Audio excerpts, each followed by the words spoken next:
All right. Hey, everybody. Welcome back to another Progressive D&D live stream where, like Daniel likes to say, we talk about D&D. Talking about D&D is fun. Uh, Today, hey, Daniel, what game are we playing today? It's going to be Gauntlet again. We're doing the Gauntlet Slayer edition. Cheap and available on Steam because we're also cheap. Yeah, exactly. Hey, today you've got Daniel and Dan, myself. Today we have a special guest here, Darrin Drader of Darrin Drader Designs. Welcome, Darrin. How are you doing today? I'm good. I'm How are doing you? great, man. What are you up to right now? What am I up to right now? Well, I'm a freelance RPG designer. I've been in the business for about 25 years, so I've always got different projects in the pipeline. Currently, I've got a title that's in the top 5 or 6 at DriveThruRPG, which is Traveler Bounty Hunter. In addition to that, I've got my own custom original RPG called Omega Force Shadowhawks. It's Omega Force Shadowhawks, which is a military adventure Oh, yeah. RPG. A little bit old school, a little bit new school. Yeah, that's awesome. And just to brag on him a little bit on my own, he's actually also the DM for the live play game I'm part of every other Thursday. So you can check us out Mm-hmm. there. I'll make sure we put a link to that in the description too after our stream's over. So, Darrin, man, I invited you on just one because with you as my DM, I really enjoy playing with you, and I know you have a lot of insight into running games online, but also your publishing experience. As I kind of told you, this is super laid back. We're going to be playing a game while we're talking.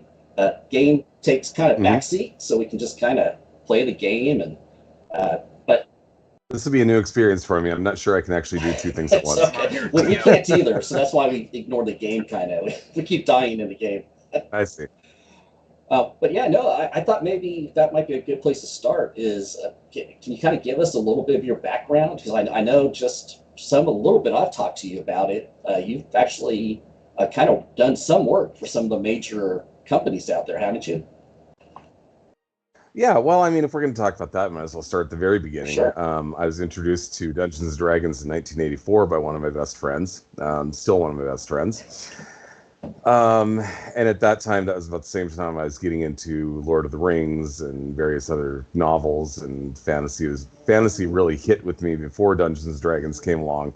So when it did come along, it was like, the perfect match, which I think is true for probably everybody who listens to this, except for maybe not going back that far. Um, so anyway, so I've been gaming since I was 11 years old. That's 40 years of my life. And in 2000, I went to college, got my degree in English. I was like, oh, I'm going to go out and be a writer. And then what I do, I went into sales. And so um, a few now around the year 2000, I kind of realized, if I don't do something toward the life I want to have, I'm going to be stuck in sales doing something that has nothing to do with what I want. So um, I ended up starting this publishing company called Dark Portal Games, which hasn't been around since about a year after it started. We were one of the first PDF only companies. Um, and about the same time, I was living in the Seattle area, and that's when Wizards acquired TSR. So they used to have the Wizards of the Coast retail stores. So I went in there one time and I talked to the manager because me and him, we used to chat. And anyway, I go up to him like, look, I keep sending Wizards of the Coast resumes and I keep getting form letter rejections. And is there any other way in there? And he's like, oh yeah, they do most of their hiring through the staffing service. And I'm like, oh, interesting. So you're saying if I want to work for Wizards of the Coast, I need to go to the staffing agency? And he's like, yeah, that's how almost everybody does it. I'm like, aha. So I went to the staffing agency, and within a month, I was placed on site there at Wizards of the Coast, and I was there for about 4 years. During that time, I got in. let's see, I got an adventure in Star Wars Gamer.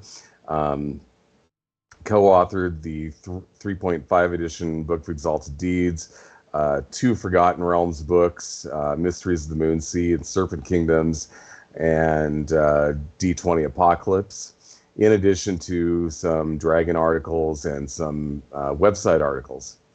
So from there, like I said, I was there for about 4 years. And I don't know how, that was about 2004. I don't know if you're familiar with what was going on with Wizards of the Coast at that time, but it was shortly after the Hasbro buyout, and there were these rolling layoffs going on. And I was like, I'm going to get hit by one of those sooner or later if I don't just get out. So I got out, and I've been a freelancer in the industry ever since. But like I said, I've freelanced for Wizards of the Coast. I've freelanced for Paizo Publishing, Mongoose, Legendary Games, many and most games publishers. Either I've worked for them directly or they at least know who I am. Yeah. Well, tell me real quick. You said you used to work for Wizards of the Coast, and I remember actually met anybody in real life that works for Wizards of the Coast. Do you go in the office, or were you like a freelance outside the office, submit things? Oh no, I went into the office. I had an actual job there that wasn't writing D&D, and that was I was working customer service. So, and it's kind of funny. I was working for the e-com department, which was running the official Star Wars fan club at the time. So for 2 years, I worked for the official Star Wars fan club, and I'm sure that you can guess how that went, putting the official Star Wars fan club under Wizards of the Coast e-com department. It wasn't much of a fan club other than the magazine they produced. But we definitely got our share of Star Wars fans there. I can imagine. Yeah. It was mostly manning the phones, or that was manning the phones. Okay. And then what happened there? What happened after that is they decided, we're not going to do the Star Wars fan club anymore, and I was freaking out because I thought that would be the end. And then they they merged us with the main Wizards of the Coast customer service, and they put me in charge. They actually hired me as a regular employee at that point, and put me in charge as the primary D&D point person. So for a couple of years there, anytime anybody had a rules question, they'd send it to me, and I'd send them back an answer, and they wouldn't like the answer and go up on a message board, and everybody'd tell me how stupid I am. So you're probably glad all you had then was a message board somewhere, right? Not to, I can imagine if you had Facebook and Twitter and everything else being in charge of that. Well, back then it was just EN World, and EN World is where everybody was at, and so a lot of my answers ended up there.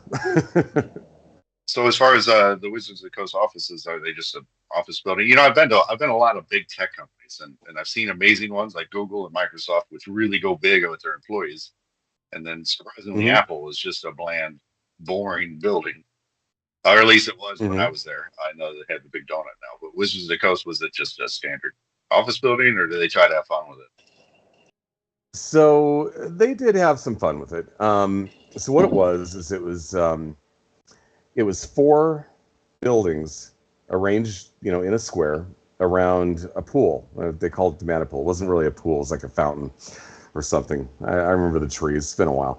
But they didn't, by the time I got into it, not all 4 buildings were used by Wizards of the Coast. They're like leasing out space because they were already downsizing due to the Hasbro buyout. So it was actually more like 2.5 buildings by the time I got there. But they did have the entryway, and you'd walk into the entryway, and there would be the main desk, and above you would be a dragon, which would probably be the equivalent of a small-sized dragon in D&D, red, if I remember correctly. Next to the desk, there was a life-size statue of Boba Fett. That's awesome. And there were various, there were posters and stuff, and then there's, of course, a little waiting area, and a table, and they'd have the latest Dragon magazine or Dungeon magazine, back when they did those. Those would be sitting around. So that's what the office setup was like when I was there. Now, of course, once you get past the entry area, then you're into more of a cube farm type situation. And my desk was kind of an open area with the rest of customer service, and I had all the D&D books up on my shelf because I was a point person for D&D. And a lot of people would put up, various artwork or bring in action figures and put them on shelves and stuff like that. So, I had an X-Wing and a bunch of Star Wars figures set up on one of my shelves, and, various miniatures up on my computer monitor. So that's kind of and that was typical for most people who were there. That's cool. So did you ever have it? So I've got to ask. So like Chris Perkins, Jeremy Crawford, those the people at the top. Did you actually ever get to see them much, or were you in meetings with them, or was it kind of they're corporate, higher up? Well, by the time we moved to customer service, they actually moved away from Dungeons and Dragons research and design. So I saw them all the time. And Chris Perkins was actually a personal mentor of mine. The first time I worked on anything, I was going to him because he was my editor. Yeah. So he taught me a lot. I remember one of my first things, a spell called Hound Archon's Head, and that was just it, Hound Archon's Head. Like, what's this? What does it do? Right, for sure. And cool. As a result, my design skills evolved very rapidly under their expertise. But when I was there, Jeremy Crawford wasn't there. It was Okay. Chris Perkins was actually in charge of the magazines when I first got there. He was definitely not in charge of all of D&D. Ed Stark was one of the big guys. He was actually the one who offered me my first big freelance job. Bill Slavicek was also, I think he was the main guy in charge of RPG R&D. He had worked for West End Games and had done all of the, basically all the D6 Star Wars stuff had gone through his hands. Right. So James Wyatt was there. As a matter of fact, my first book I did for D&D was Book of Exalted Deeds, which was me, Chris Perkins, and James Wyatt. And there's one person in the world who has a copy that's signed by all three of us. Do you have any idea who that person might be? Oh, you? Not me. Not you. No, although I could have. Yeah. No, it is Will Wheaton. Oh, wow. My God. It's Will Wheaton because I had seen on his blog that he was advertising Book of Vile Darkness, and I was like, hey, Will, I worked on the opposite of this, Book of Exalted Deeds, and we exchanged some emails, and so I ended up collecting the signatures and sending it off to him. Oh, that's very cool. You ready to try out this game, Darrin? Let's see if I can... Yes, okay. Just hit stuff. That's all you gotta do. And if you get the most gold, then you get to gloat at the end. Okay, why am I... I should be using direction keys. There we go. That's really cool that you say that. So just a side note, I guess anybody who watches some of the Critical Role stuff out there on their show, Four-Sided Dive, I think is what they call it now. They're kind of behind after show. Matt was just telling, or one of the shows, it may not have been that, but Matt was just telling a story that I guess he got a copy of the recent 5e stuff when he was doing signed by everybody, Chris Perkins, Jeremy Crawford, all the writers and everything. And his car got broken into, and all of his books, everything got stolen. And he was just kind of talking about how somebody probably just thought it was a laptop and chunked all that stuff into a trash can somewhere. Yep. So that was kind of an interesting anecdote that he told. So I guess so I know you're still actively involved in doing self-publishing now, right? Yes. Mm-hmm. So my question on that is, do most of the things you DM are you usually doing, like I know we're doing a pre-published adventure. Do you do any homebrew, or does most of your homebrew go to something you want to publish? Well, I would say that, right now we're just doing, previously published stuff, mainly because I don't have a whole lot of time to put original stuff together. I'm mostly working on stuff that I get paid on. Yeah. However, I did the Fallout RPG for a couple of years. Okay. I streamed that, and that was entirely my own thing. I had a whole campaign planned out, and like I said, it ran about 2.5 years. Still available up online. You can look for Fallout Pacific Northwest, and that's where you'd find it. It was on my channel, as well as about midway through its run, it got picked up by Cybernation Uncensored. Okay. Which was a much bigger outfit than my channel. So, as a matter of fact, we're gonna be running Shadowhawks here pretty soon. We're gonna be doing some demos of it, and that will be on Cybernation Uncensored. They just don't like D&D, so I don't get to run that on their channel.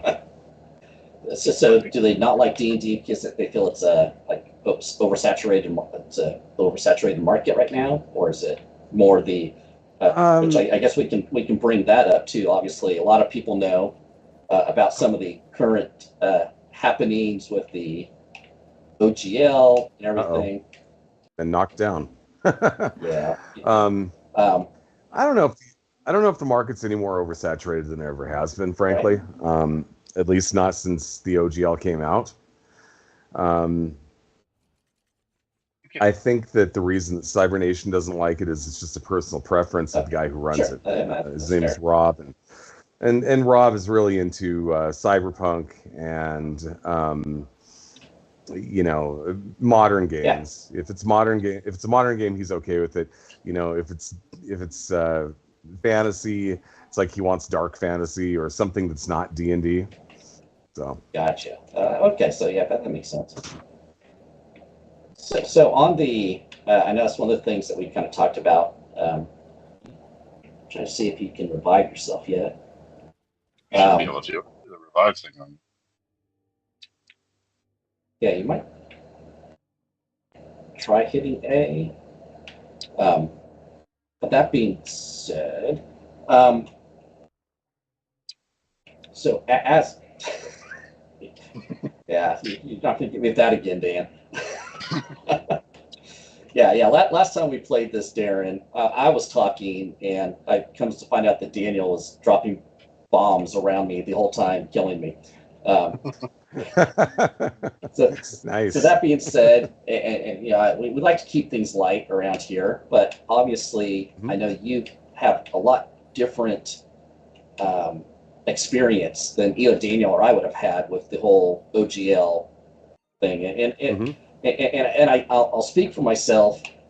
I'm not really neither pro or against WotC in this situation.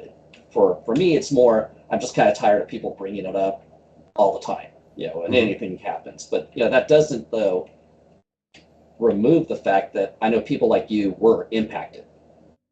People who publish. Oh, big time. So I don't know if you want to kind of give us your kind of the inside scoop on that from your perspective as a publisher who would have been affected by the OGL. Well, I was more affected as a freelancer than I was as a publisher, because most of my income comes as a freelancer as opposed to actually self-publishing.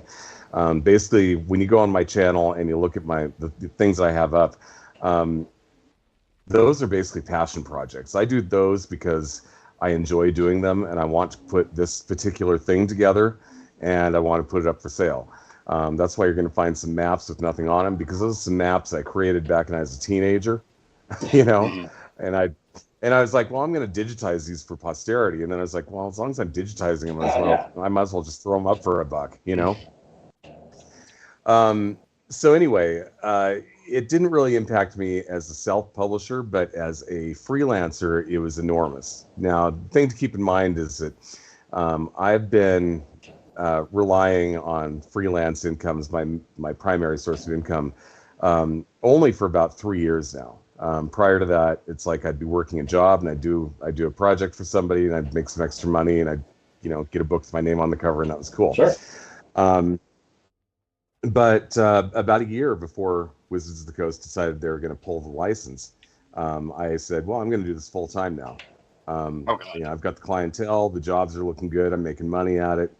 And then that came along. And so when that happened, it totally affected me because most publishers I worked with were suddenly putting all their products on hold. And if their products are on hold, they don't need a designer.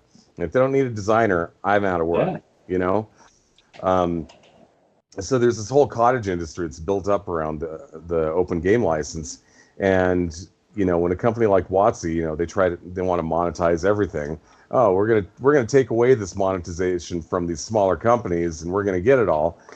Okay, well, that's not quite how it works. And that's why the OGL exists in the first place. But in the process, you know, they're basically screwing people like me. Yeah. You know, people like me, like Owen Casey Stevens, you know, and there's a lot of other freelancers, editors, you know, people like that who are, you know, like literally that's what we do for our living. And the OGL basically just for about 6 months there's very little work to be had. So during that time, I was like, well, you know, I was glad that I had a little bit of money saved up. And I also, during that time, that's when I started putting some of my own stuff out there just because I could and I had the time to do it. And then fortunately, you know, eventually Wizards of the Coast realized, well, we're getting all this bad PR out of this. So I'd say they overcorrected and they put the game out under the Creative Commons license. So now they can't pull it back even if they wanted to, and things pick back up. So that's kind of how it affected me. Yeah, it's interesting you said the overcorrection part because it's, you know, obviously the damage was done, and if nothing else, it seems to me, and this is again just my perspective of, if nothing else, they fixed the problem, but they took too long to address the problem. Right? It's almost, and that's what killed them. Right? They went 3 or 4 weeks, maybe not, at least 2 or 3 weeks, certainly, of radio silence. I seem to remember being like a month and a half. So but then I started getting the warning that they were going to do this like before it actually happened. So it was probably a bigger deal for me for longer than it was for most people. Yeah, no. So how many? I'm sorry. Let me. So for DMsGuild, you're published on there, right? DMsGuild? Yeah. Or only if you're looking at the specifically D&D products that I worked on, yes. Otherwise, most of what you're going to find me on is DriveThruRPG, which you're going to find a ton of my stuff. Just go and fix this show description.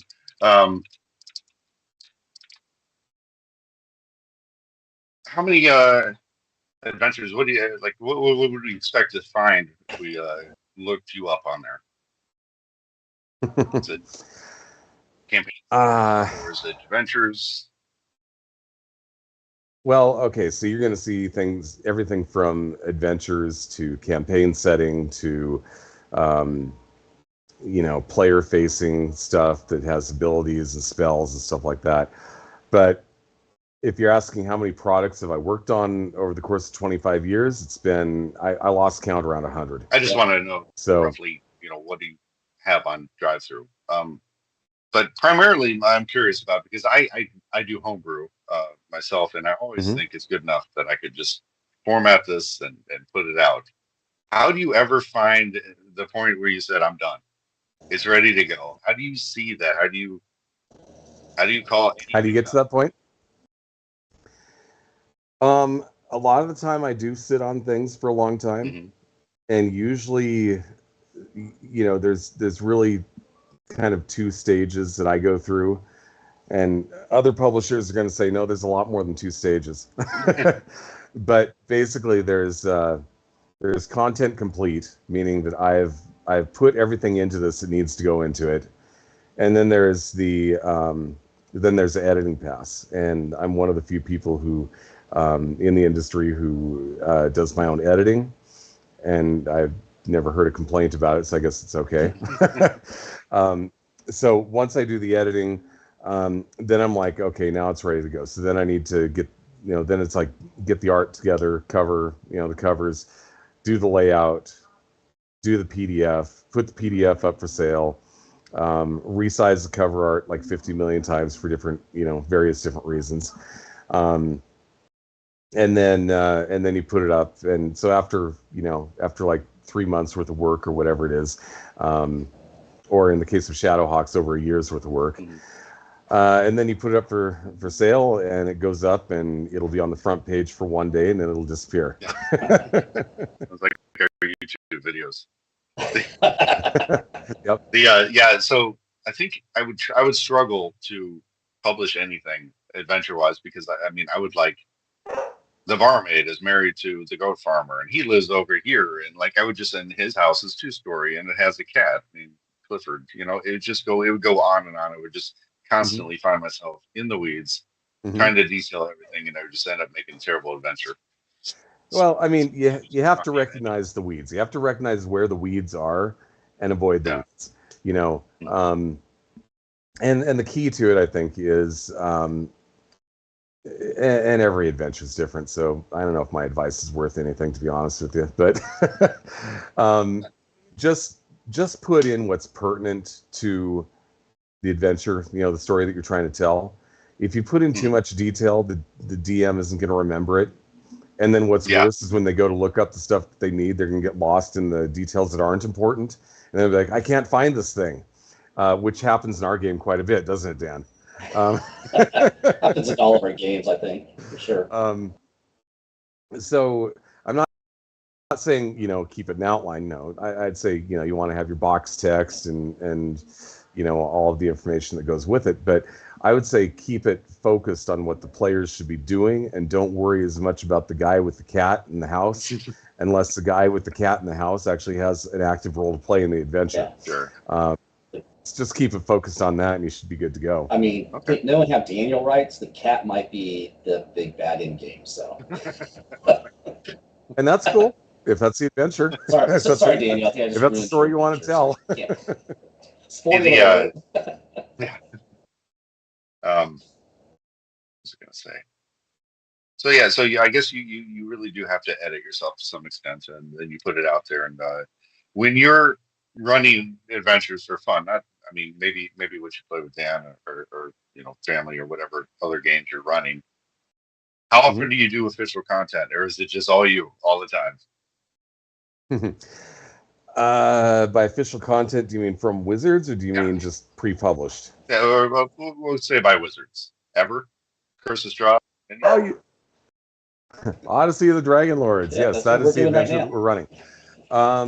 So like I mentioned earlier, I did a Fallout game. It was Fallout Pacific Northwest, and that was based on extensive outlining and extensive planning, and it ran 2.5, 3 years, something like that.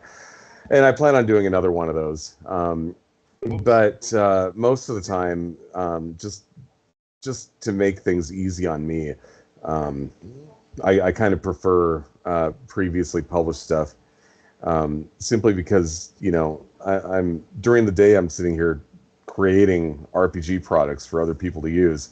I don't have that much time to create the adventure that I'm going to run.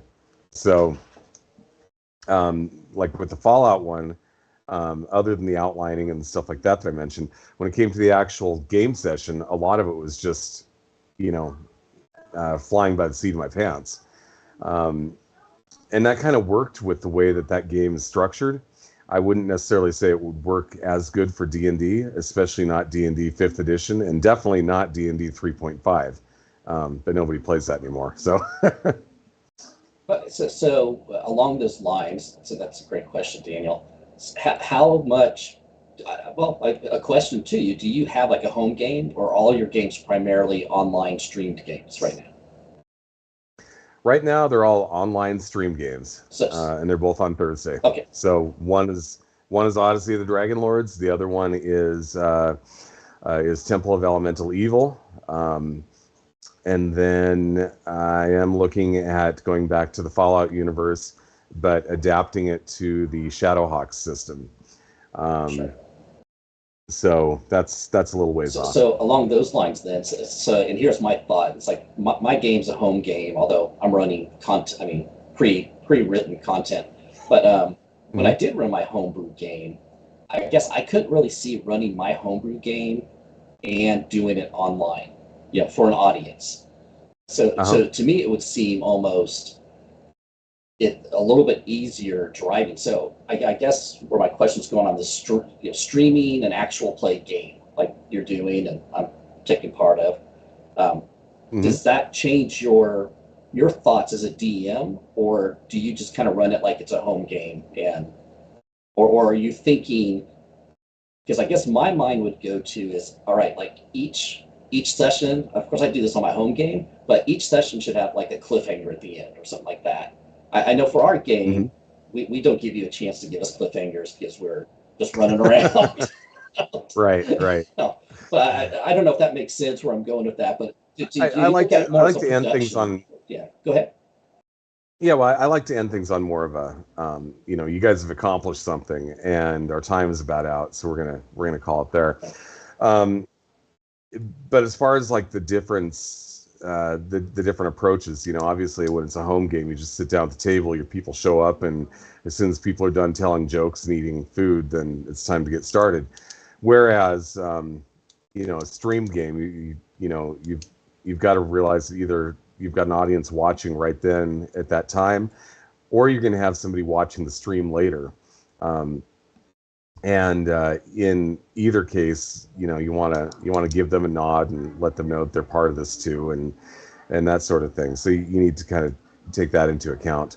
So it ends up being a little bit more of a production. The other thing is that most streamed games that I am familiar with, usually run between 2 to 3 hours. Ours usually runs about 3.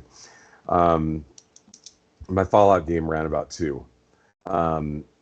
But you don't want to expect that your audience is going to stick around for a 4 or 5 hour session, because they won't. If you do it right, it ends up being kind of like a serialized, like a serialization, kind of like an old radio show. The first time I sat down and listened to actually watched a YouTube video of people playing games, that's kind of what it reminded me of. It was like a serialized radio show, except that you actually got to see your voice actors on screen. Yeah. And I was like, this is cool. This is kind of a different way of doing RPGs. It's a different approach, and it has actual entertainment value as opposed to just what you get strictly as somebody sitting at the table. And that was when I decided I'm going to do this. Yeah, for sure. So along those lines, and it's sure. and again, we all have aspirations, but unreal aspirations of being, a critical role or something like that. But none of us are voice actors. But what is your opinion? And I might be setting myself up here, but what do you have? And you've never said, like speaking to the crowd, Darrin's never said, you guys need to act like this on the stream. He's never even once said, this is how you should play this, and certainly it's not scripted. You can just watch us and see. There's no scripting to it. But do you, like for my character, not that I'm a great role player, but I like to role play the character. And we have a couple of players on our stream who do like to, and a couple of players who don't. That's just not their style. What is, I guess, what is your preference as a DM? And obviously not holding you to that or any of our players who are watching it, but what's your preference?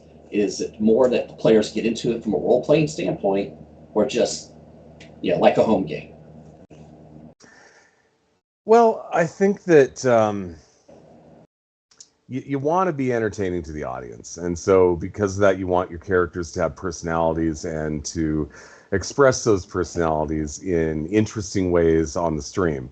And so, sometimes when people are just like in character and, talking to one another in character, I let that go. I don't try to nudge the game forward like I might at the table. Because they're in character, they're being themselves, or I should say they're being their character.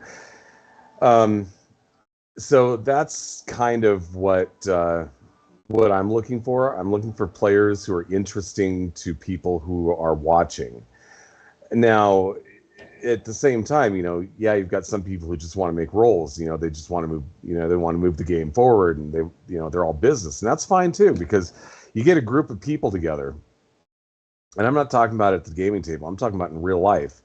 You get a diverse group of people together, and you're going to have some that are louder than others, some that talk more than others, some that are like, "What are we doing here? Let's get this, let's get this thing moving." Whatever that thing, that particular thing is, and and it takes all types. And I don't think that it's wrong if the player wants to get to rolling dice as opposed to, they want to be in character talking. Yeah, for sure. Yeah, and I guess some of that also comes back to realistic expectations, right? Yeah. Kind of like you were saying, it's not like we have a huge audience, and the audience we have right now, we're able to still engage with them and actually make it, fun, so they appreciate all the different modes. So I think this is a good segue to one of the things we've talked about. Like, we just recently moved to Roll20. So maybe we can talk a little bit about virtual tabletops. And I know Dan has a huge passion for it because he's actually designed and built one. Oh, really? Which one? It's not one you've heard of. It's a whole different animal. But it's a 3D VTT that's based on 2D maps. So okay, it's called Mode. It's minis on a table. It's quite literally just meant to be a table without any automations or anything, and it really leans into using D&D Beyond for mechanics. But I'll get into that, or I could talk for a long time on VTTs. So. Well, I know one of the things Daniel and I are both kind of looking forward to, like, hopefully this weekend at Gen Con, there's supposed to be some additional information coming out on the D&D Beyond WotC virtual tabletop, which is kind of in vaporware at this point, other than everybody can get a dragon for it if you pre-order. So was there now, is this the 3D Yes. virtual tabletop, or is this the maps tabletop? Yeah, no, the 3D. Because apparently we've got two. Yeah, the new 3D tabletop. So yeah, Sunday 1 to 2 o'clock during Gen Con, it says they're going to have a panel for the D&D's digital tabletop future. It'll be the first time they've officially spoken, as far as I know, and I do an occasional Google to try to make sure. It's going to be the first time that they have really talked about the nuts and bolts of what's going to happen there. Very excited. I'm hoping that they stream it so that I can hear what's going on. Come north, Darrin. But yeah, so you like Roll20, right? Well, I had actually moved away from Roll20 because of the lag and some other things that kind of irritate me about it. But I found that the other tabletops are irritating me even more. So I'm back to Roll20, and I'm actually happy I'm back. So, so yeah. A lot of my problems with these VTTs, and I know some people are really into the automation, but it's turning D&D into a video game, to me, in a lot of ways. Like, I don't know who decided that we should play D&D online different than we do in person. Like, well, yeah, I mean, that was actually one of the reasons I moved back to Roll20. We'd done Fantasy Grounds, and what I found was that, and I did it, without really checking it out well first, but everything was automated, so it's almost like the DM wasn't even needed. Yeah. It's like, I hit, hey, great, and the thing took care of your roll, and it automatically apply damage, and I'm just sitting here occasionally reading a description to the players. So there was that, and then there's also just the fact that that particular one is really clunky in terms of just doing basic stuff, basic things. Fantasy Grounds. Okay. Yeah, I'm actually using that to start playing game right now. Absolutely hate the character sheets. So that is one thing that that I kind of prefer about Roll20 is that it's a lot more intuitive and easier to use. It's much more of a much more similar to your home game experience. That's a great point. That's go ahead, Dan. No, go ahead. I was going to say that. I mean, that's something that, yeah, go get that food, Darrin. Yeah, I'm eating it. What I was going to say is that's a great point you made, Darrin, is because, and I hadn't even thought about that, honestly, because obviously I don't see your side of it in this case. But I think that's important that, and something I say in a bunch of videos and everything, but I mean it, is the DM's a player too. So, when you're just sitting there and the players are just all running around doing their own thing and you don't have anything to do, that I could see where that would certainly take away from the fun of playing the game. Mm-hmm. Well, it should have been a warning to me when I watched the tutorial video on how to use that, and it became very obvious to me that the guy who did this tutorial video had no experience, just by the way that he was presenting his information. He had no experience doing an actual tabletop role-playing game. Yeah. What kind of gave it away is that he was showing this or that about how to like organize your organize all the windows, and it seemed like organization is super important to him.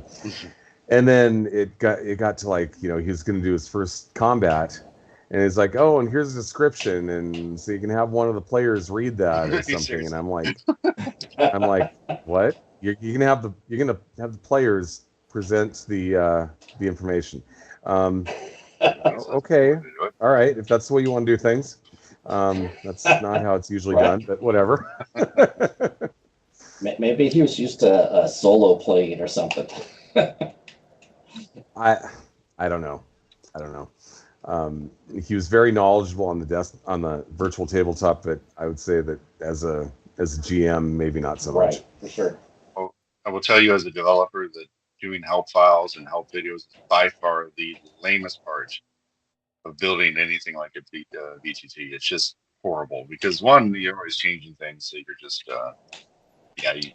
you know that as you're teaching them, like, come here to click here and add the token here, then you're probably going to change it tomorrow. It's going to constantly influence anyways. Yeah, that's a great point. Yeah. Especially when you're a solo developer trying to build on that, it's just everything. Well, you kind of run into the same thing when you're designing a game too. Mm-hmm. Like when I was working on Shadowhawks, I remember that there was I got to a point where I was like, oh, I really like this rule, and I'm going to reference this other rule, and it was great until I realized I didn't really like the rule it was referencing, so I changed it, and then I still had that rule that was referencing it, mm-hmm. That I hadn't changed and didn't catch it until it was almost out the door. Oh wow! So. And anytime you're doing game development, you run into that all the time. Yeah. Yeah. So that actually leads. I was going to ask Dan. I was going to ask Darrin about. So playtesting. So as a solo, like I said, how, I guess, do you spend much time, playtesting your stuff, like your new system? Have you had a chance to do that, or is this kind of the next phase is getting some people to start playing it with you so you can start actually play testing it and then start balancing it and things like that? Well, in this case, so Shadowhawks is a classless, levelless, ascending D100 system.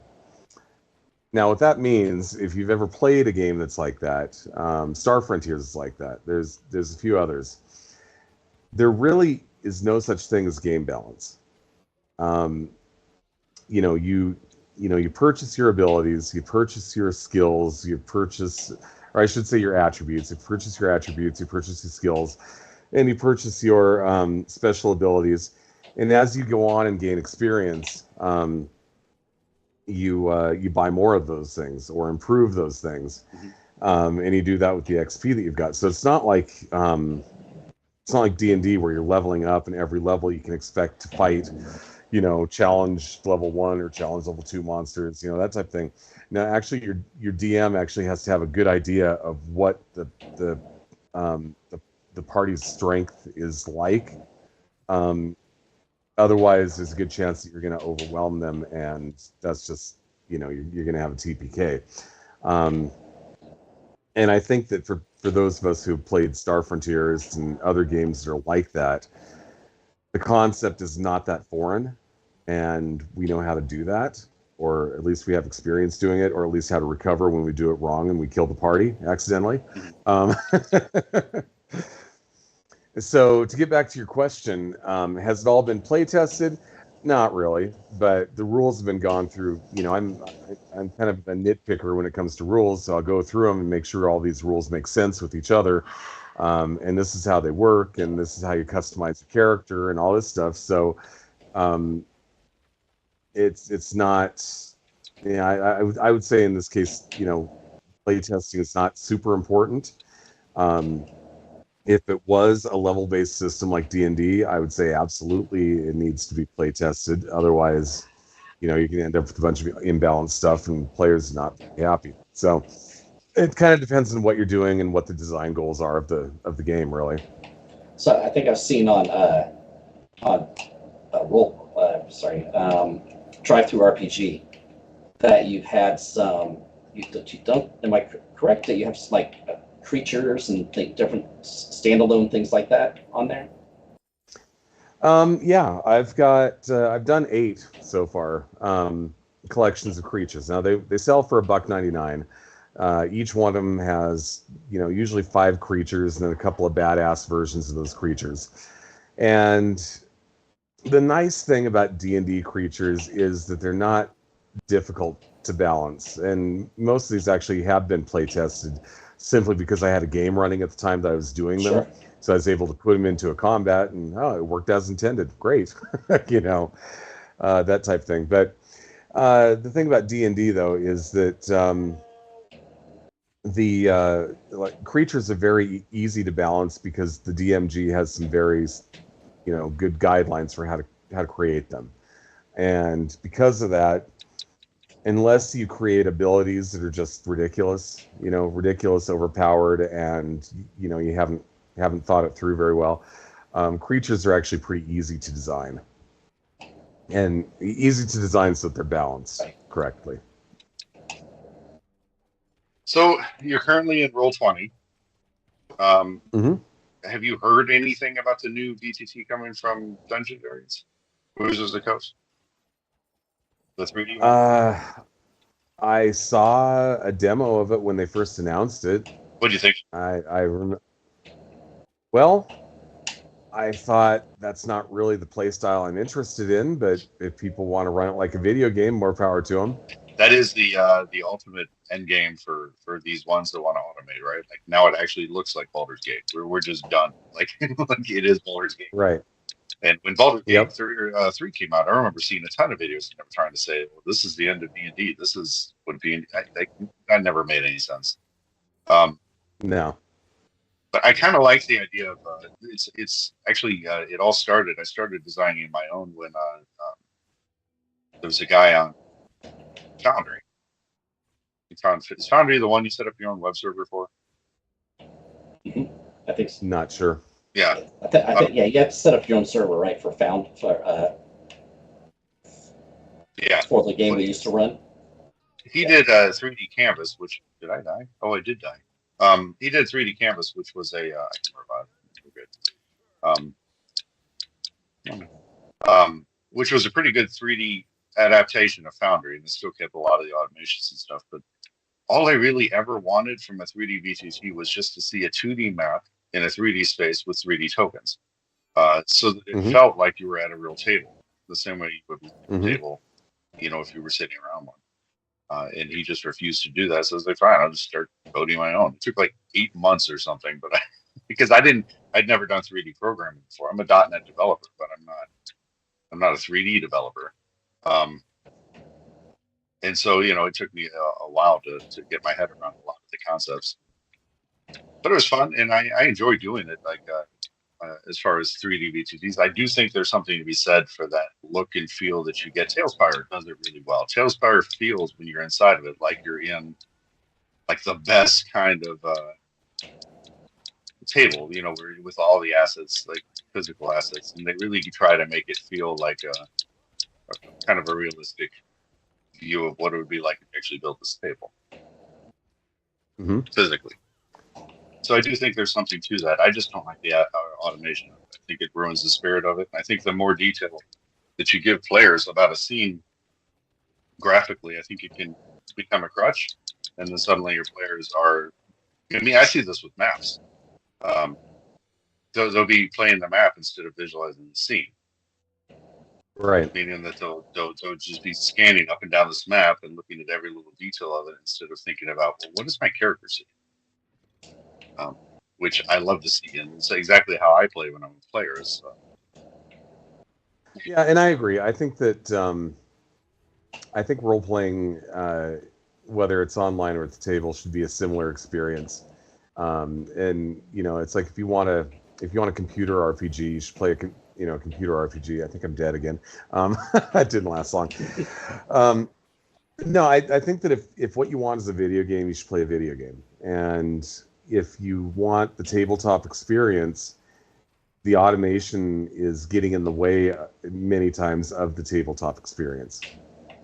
And so, again, that's why we ended up going back to Roll20, because it's like there's so much automation that was getting in the way, and I didn't feel like we were having as much fun as I did with Roll20, so we went back to it. I actually think the D&D Beyond's character sheets are so good. I just don't think you need a lot of automation past that. Like, I mean, I think it covers just about everything you could want. Probably. I don't actually use D&D Beyond. Really? I love it for its character sheets. Yeah. I do. Which makes me an immediate target for the VTT. But my hope is that it will be able to put a 2D map inside of it. And I don't think almost anybody I haven't seen any developer of any 3D VTT do what I do with Mode, which was to allow you to put a 2D map down. Every single one of them wants you to spend 6 hours building a single map. Because 3D design is hard. That's why people go to school for it. And so they give you these great tools to do 3D design, but it's slow. Like, I mean, Tailspire, you're putting every little block. Some of those are 5,000 blocks, like the maps you download. It's awful. I hate to say this, but I feel like I should. A friend of mine, Thomas Haynes is his name, actually created something almost identical to what you're describing. Really? And he did it about 2 or 3 years ago. He even tried to kickstart it, but it just didn't take off. What was the name of it? Then that I don't remember. Is it 3dvtt.com? Is it a web-based one? Or? It wasn't web-based, no. No, it was. Gosh, I cannot remember what he called it. Now the thing is that it did run into some of the same problems that you're saying. Is that designing 3D stuff on a game table is difficult, and it's like he'd want to, he was making archways and walls and stuff like that. But if I remember right, this is one where you could just plop down a map and you'd have your 3D miniatures. You could just move them, square to square. So, yeah. He also hacked. He also hacked one of the existing video games. I think he replaced the models, but he took all of the things from Skyrim, Elder Scrolls. What was one of the first ones? Morrowind or something like that. Morrowind, that's the one. Yeah. Yeah, he took the 3D models from Morrowind and imported them into the tabletop. This probably wasn't a commercial venture then. It became a commercial adventure, but it was after he did that, and I'm pretty sure he wrote those. It ended up being an unsuccessful commercial venture, though. I've been mine's completely free. I would never ever get into commercial anything when it comes to this hobby. I like it being a hobby, and I like it to stay that way. And I totally understand that and respect that. But that brings up a good question, because I think I know it seems like Daniel lets me know about some new map making tool or virtual tabletop almost weekly that he finds, because he's just constantly digging for these, looking for these. So there's a huge amount of people who are going to be trying to get into this market. Now, I think it goes without saying that WotC and D&D Beyond, if they can make it work, they have the foothold in it. Because unfortunately, what that probably means, and this isn't speaking highly of WotC, because Daniel and I have talked about this, is as soon as I know Daniel's, one of his fears is that as soon as they release it, they're going to basically put it behind a firewall, all the connections and everything. Right. Which, unfortunately, it wouldn't surprise me. I hope they don't, because that would be another black eye for them. But that being said, regardless of who produces it, what would you need to see in a virtual tabletop for you to want to use that, like on one of your live games? Well, or 3D. Let me maybe make that a little bit more specific. A 3D tabletop. Oh, what would I need to see for something to be a 3D? Well, pretty much what Daniel is describing was something where you can put a 2D map down and put your 3D token on it and move around and play the game.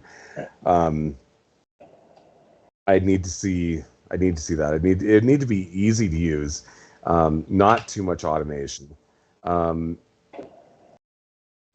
really not even that interested in like animated sequences or the creature acts like this when it's on the map. I'm more interested in like this is just a placeholder. Right. Yeah, this is a placeholder for an actual 3D miniature that you would have on a table. Mm-hmm. And if that's what it ends up looking like, I think that would be pretty cool. But until then, I'm more than happy sticking with 2D, because 2D, it really does, 2D does a great job of representing the tabletop experience. You're just online. Yeah. I've been on an absolute warpath recently, trying to find the right, because ideally what I'd like to do is I'd like to switch over to a official, or not official, but a project that has a whole team of developers, not just mine. Mine works pretty well, but it's not something I want to support forever. I'd like to retire that and move on. So I looked at Tailspire, and that one was pretty good. We're pretty tempted to go with that one, because what we want to do is we want to do these live streams. We want to do it two different ways. Well, one is to build maps together. So we'd like the VTT that we choose to allow everybody just to toss the assets down and work together to build a map. And then PvP, we'd like to get into light PvP games while we're talking. And then I looked at... So I have a question for you. Are you familiar with Dungeon Scrawler or Dungeon Scrawl? Let me look it up real quick. Hold on. Show everybody. Dungeons. So if you're a fan of old school maps, like first edition D&D maps, Dungeon Scrawl is how you create those today, online for free. Oh, right. Yeah. And the cool thing about Dungeon Scrawl is the output is actually publishable. So I've included Dungeon Scrawl maps in various products, various adventures I've produced. The interesting thing about Dungeon Scrawl is it's actually been picked up by Roll20, and they're going to be integrating it so that as you're playing, you can be creating the map as you go, which I think is, I think that's kind of what you're talking about a little bit. It's very pretty. I'll give you that.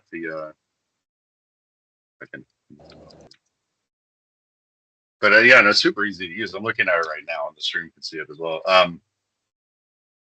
It looks good. It's simple. I mean, that's kind of like what I like to see in a map. I'm not big on a lot of details of maps, because I'd rather paint the pictures, or attempt to paint the pictures, in my players' minds whenever possible. But yeah, it looks good. I'll definitely keep a hold of this one. So, and just as a side note, for pretty much everything that I'm publishing now, if it uses maps, it's either coming from Dungeon Scrawl or it's coming from Incarnate. Those are the two sources I use. I use WildShape, or used to use WildShape a lot for. It's a map making tool, but it's 3D. But you can make 2D maps in it that are quite pretty, and it really excels. It's a lot like Incarnate, and it excels with wildlife, nature maps. The stuff I've seen with Incarnate is really impressive, but I have not learned it myself, because I don't like monthly fees, and I think Incarnate does on a monthly. It's actually free if you want the basic functionality. And if you don't mind paying for it, it's only $25 a year. Oh, okay. So, All right.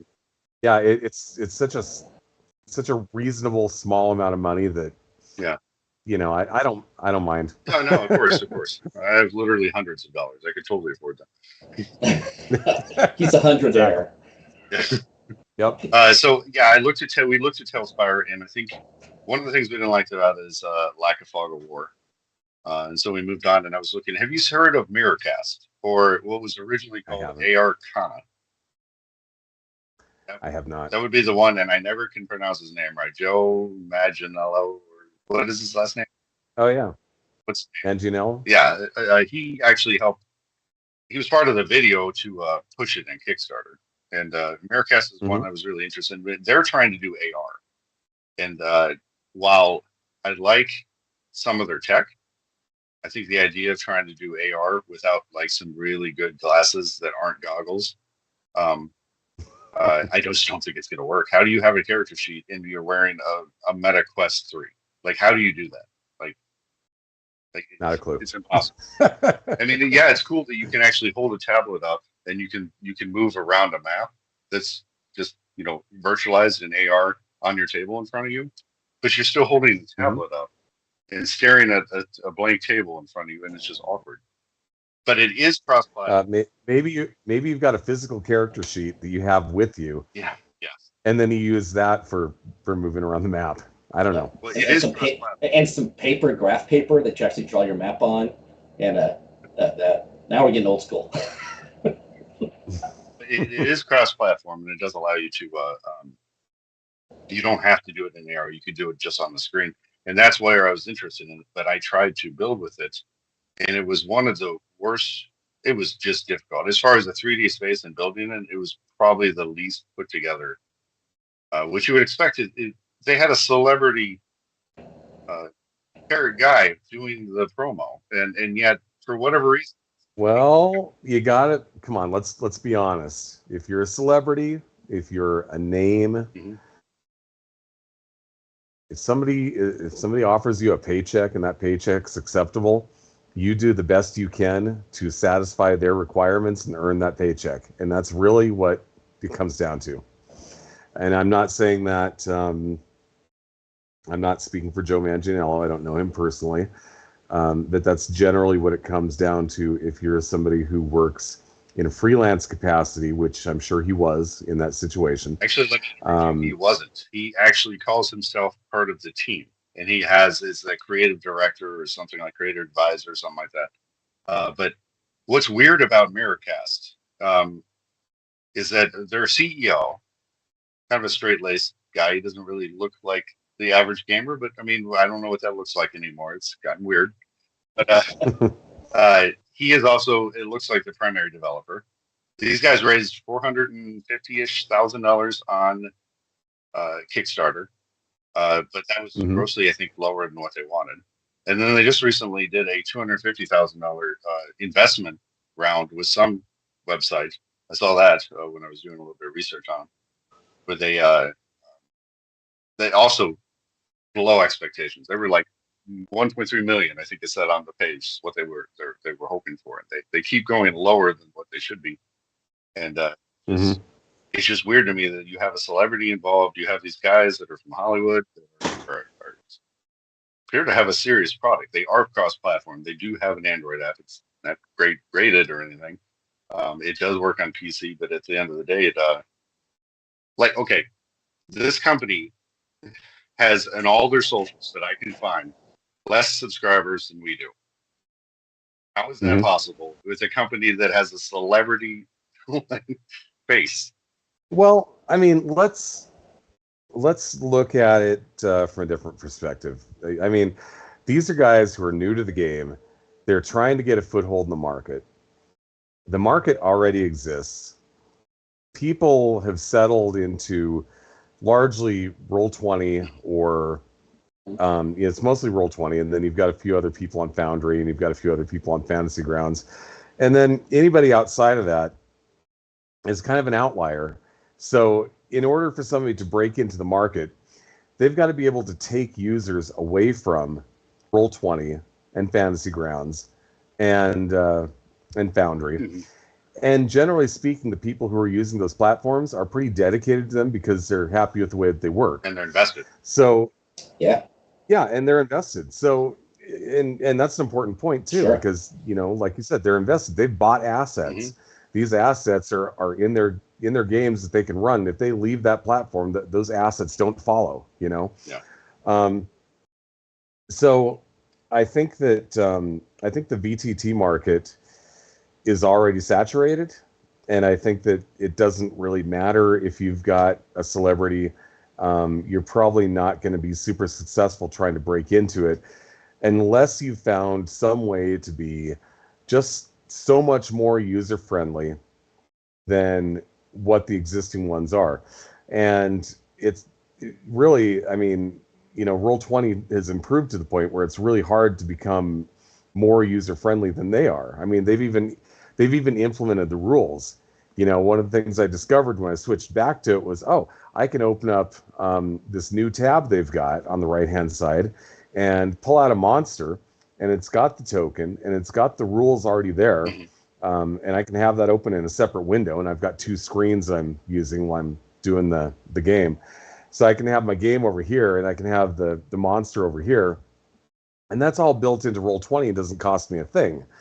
And Roll20 doesn't cost me a thing. There is no monthly fee to that unless you want to pay for, whatever they call their paid service. So, basically, if you're gonna compete in that market, you've got to figure out a way to build a better mousetrap. And I don't, it's going to be very difficult for anybody to come along and outdo, what Roll20 has done. And the same is probably true for Foundry, although I haven't used it. And and Fantasy Grounds, well, I just won't even address that because I ended up switching away from it. So Yeah. I just hate how Fantasy Grounds floods Steam. Like I try and look for VTTs. I'm constantly looking to see if somebody's put a new VTT on Steam, and you type in VTT, it's like 900 Fantasy Ground modules and stuff like that. So yeah, you have to sift through all those in order to try and find the new stuff. But yeah, and Fantasy Grounds is pretty good. I mean, it's not terrible. It's just, I don't know. Beggars can't be choosers. I got to start playing game. We're doing Keys of the Golden Ball on at the end. I really like the DM and the guys I'm playing with, so I put up with it. I'll tell you one of the things I really didn't like about it, which is that one of the things I like to do, whether I'm running a published module or something I put together myself, is I like to bring in like monsters you've never seen before, because I like to create monsters too. Mm-hmm.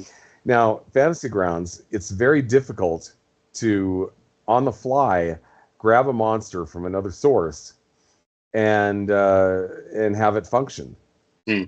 It really doesn't. It doesn't function. The automation doesn't work. Now you can, if you plan ahead and you pre-program the thing into it, sure, you can get it to work. But if I just go into one of my monster supplements that, say I had just bought one of my monster supplements, printed it out, and wanted to run one of these monsters in Fantasy Grounds, I wouldn't really be able to. I mean, I could fudge the rolls, they do give you dice, but it wouldn't work the same way that that monsters that are already in the system are going to work, and it wouldn't have the same automations with the characters. And in many ways, it's almost like rolling dice behind the DM screen, in that, I can throw a D20 out there, and the players, they'll see it, and they won't really know if it's a hit because I had to tell them it was a hit. It's just, I don't know. Whereas with Roll20, the whole thing is designed to get back to more of a basic tabletop simulation, and it's very easy to bring in a monster that's not in the monster manual. It's not pre-programmed into it and run it on it. So, and so I think that'd be one of the requirements I would have to see for a new virtual tabletop is I don't have to do 20 hours worth of work ahead of the game to run something. Especially when games can be unpredictable. Yeah. If you have to so map, I guess my only 2 cents on that, and anybody who watches our channel will know because I've done 3 videos on it at this point, but and Darrin, you probably won't ever experience it because you don't use D&D Beyond, but their maps, their 2D maps tool, I guess for lack of a better term, It's in its alpha stage, but I've been using that for my home game, primarily because I have players that are in person and 2 players that play remotely. I think it's going to, you made a great point of moving people from Roll20 will be hard because they're invested. You and Daniel both made that point because they've bought the content, things like that. It's going to be hard to beat D&D Beyond when they can say everything you have right now is available, from day one. So to your point, that's going to be hard for anyone to over. They're always going to have chips in the game, right? Because obviously. But to that point, Maps is a really good tool. Basically, it does everything you just mentioned. So that's my 2 cents. If he hasn't heard of Maps, then he has no idea what you're talking about right now. Like he thinks you're talking. Well, the funny thing. So here's the funny thing. You've been in my game for a while, and I was actually, when I heard about Maps, I was like, I want to know more about Maps to find out what it does. So I did a search on YouTube for D&D Maps. And I actually ended up with an episode of this podcast I watched, not even realizing at first it was your show, that it was Progressive D&D. And then of course I saw you and I was like, oh yeah. So I got familiar with D&D Maps based on the one show. Well, you said you've done 3 now. 3 videos. I think it was the first video that you did on it. That kind of gave me my, the background that I've got on D&D Maps, and based on what I learned there, it sounds to me like it's a decent tool. Yeah. I certainly, I wouldn't disqualify it just based on the fact that it's WotC. It does sound a lot like the way that it works. It sounds a lot like Roll20. It does, and I don't want to mislead anybody. Roll20 is established and it's a lot further along than Maps, but Maps is in the alpha stage. And I don't work for WotC. We don't get paid. This is not a sponsored video. WotC, if you want to sponsor us, hey. He's kidding. We have hundreds. Okay, Daniel, I'm kidding. Truth be told, 2D VTT like Roll20 or even what D&D Beyond is trying to do with Maps. There's not a lot of innovation to have there unless you get into automation. You need dynamic lighting, you need tokens, you need them to be able to move, you need to be able to control them as a DM and have a few nice to have hide show features as a DM. But past that, you don't really need much else unless you get into automation. Sorry, Daniel, I was just going to say, and I think you'll agree with this. So what we're seeing right now, and Daniel, you correct me if I'm wrong, but what I think we're seeing is the business model right now is basically microtransactions for 3D assets. Yep. Daniel's virtual. Can you guys excuse me for just a minute? For sure. I need to get up and do something real quick. Sorry. Yeah, for sure, Darrin. I'll be right back. So microtransactions, when you're talking about D&D Beyond's 3D VTT is coming out, based on the initial videos that they showed us previously, it's actually, I think there will be some microtransactions, for, the cemetery stones and set and all that. But also what they showed is that when you buy official content, you unlock these 3D assets, these maps, but you also can break down these maps. All of the assets that are built, that build and make up these official maps become your assets that you can use in other maps, and you can rebuild it any way you want, which I thought was kind of fun, because if I Kragmaw lost mine and I get all those cave assets from the very first one, I can build any cave I want to after that. Well, and even taking that next step is, if you get all the new creature or all the creatures that are going to be in that campaign, you get the 3D assets for them as well. That could be huge too. One of the beautiful things is if you buy the monster manuals you and I both have, do we not just get every single token ready to go, 3D, beautiful, and not Hero Forge? We're talking about more of a classic looking token. I don't like Hero Forge. It's a necessary evil most of the time, but it's one of the terms of services are just terrible. It is the worst company as far as that goes. They want, if we had a stream, they would want permission to give us permission to use Hero, or the ones we paid for, on our stream. Their terms of services are that bad. Wow. And also Nice. like cartoons.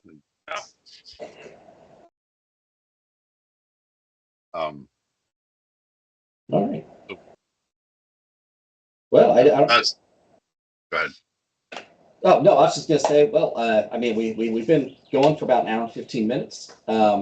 I know I have a couple other topics that I'd love to have you back on for, Darrin. Kind of those two things that just popped into my mind is, I'd like if you had a good time, we'd love to have you back. Hey, I'd love to come back. That's awesome. I'd like to maybe talk about artificial intelligence in kind of this world right now. I think that'd be kind of a cool conversation probably to have with you, how it affects what you do. Yeah, Daniel, do you have any last comments or anything before we let Darrin tell us what he's up to again? Darrin, Yeah, actually, that'll be a fun conversation because I think I have some views on that are kind of controversial. Oh, so all right, good teaser. AI server for my VTT. I mean, I'm right there with you. Like I love the fact that AI. I don't use it for writing. I love the art with it because for minis, but we'll get into that some other time. But Darrin, Critical Role, scripted. It's scripted, right? I don't know. I have never watched a single episode of Critical Role. Just trying to get you on the record saying it's scripted. Let's just. I don't know. Their voice I'm sorry. actors. Hey, you know what? The only thing I can tell you is that when I was going to GaryCon, I bumped into a guy who had a Critical Role jacket on, and I was talking to him, and he's one of their GMs.